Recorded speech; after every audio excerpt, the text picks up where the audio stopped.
I first became interested in science when I was considering what I wanted to do for a job, and I decided I wanted to do medicine. So I studied GCSE and A-level sciences and went to university and did a biomedicine degree, which led me to thinking about all of the various medical issues that surround end-of-life care, and that's what brought me here. Dignity in Dying campaigns to legalise assisted dying for people who are terminally ill and mentally competent. So Dignity in Dying would like people who are dying to have that choice available to them, in the knowledge that in countries where assisted dying is legal, most people don't take that choice, but that choice being available makes a difference to so many people who are facing those decisions and want to know that that's an option if their suffering becomes unbearable for them. Lord Falconer would like to see a bill passed through Parliament which would allow terminally ill people to be able to ask a doctor for a prescription for life-ending medication, which they would then choose to take or not if their suffering became unbearable for them. There is a number of safeguards in the bill, including the person being within the last 6 months of the end of their life, having engaged with end-of-life care, having explored all of the alternatives, being over the age of 18, and a number of other safeguards like having conversations with various healthcare professionals and palliative care specialists. Then if that person satisfied all of those criteria, they would be able to ask for a prescription for life-ending medication, which a doctor would then bring round to them if and when they chose that they wanted to take that prescription. The doctor would have to stay with that patient until they had either taken the prescription or decided not to take it, and then the doctor would take that prescription away again. There are a number of people who oppose assisted dying, and the arguments are varied but tend to be about protecting vulnerable people. But Lord Falconer's bill would actually add safeguards to a situation at the moment which is not safeguarded. So at the moment people can travel abroad to have an assisted death without going through any checks or balances in this country. There's a concern that potentially vulnerable people would be coerced into choosing an assisted death because they felt like a burden, but that is the case at the moment. If people want to make these decisions, they often are making them behind closed doors and often on their own. So this bill would provide the opportunity for people to discuss how they wanted to die, what their issues were, to explore all of the alternatives and to try all of the alternatives. So to be enrolled in palliative care and to have those conversations with their loved ones, and then if after that process they still wanted to choose an assisted death, then that would be available to them. But the majority of the public support a change in the law, more than 80% consistently say that they would like the law available for people who are dying.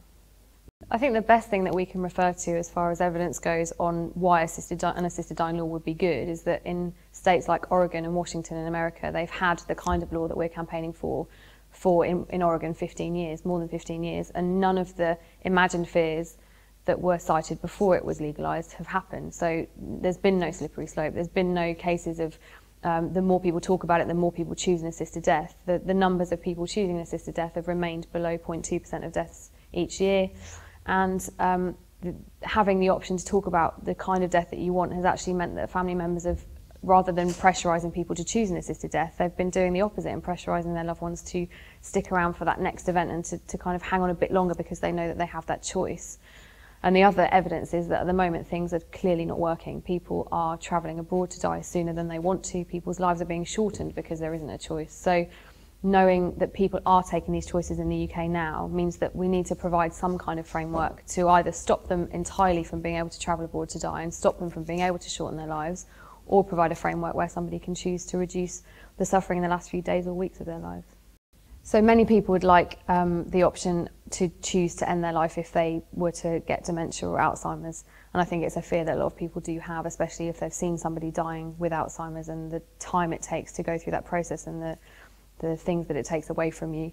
But it's very important in Lord Falconer's bill and for Dignity in Dying that the person choosing to die is able to make that choice, so is competent, and somebody with dementia loses capacity eventually to make those decisions for themselves. So our bill wouldn't be available for people with dementia unless they also had a terminal illness and they were capable of making that decision before the dementia progressed too far.